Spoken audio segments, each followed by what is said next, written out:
Hi everyone, in this video, I am going to show you how to enable comments on Telegram.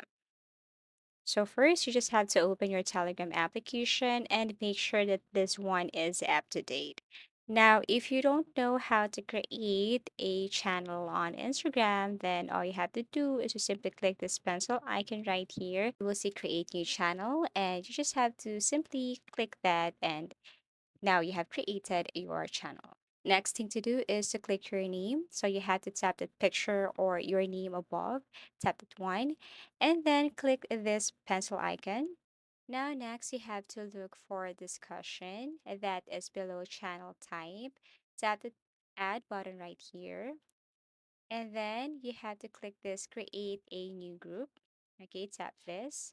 Now you can change the name, so everything is up to you. Okay, so you can change that to chatty or world chat, everything is up to you. And then click check. Now tap check again.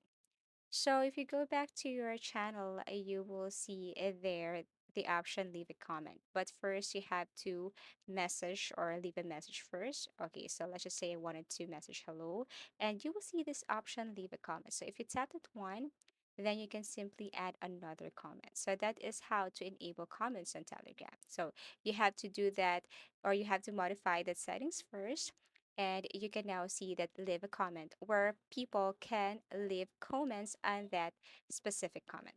As easy as that. Thank you for watching and see you again in our next tutorials.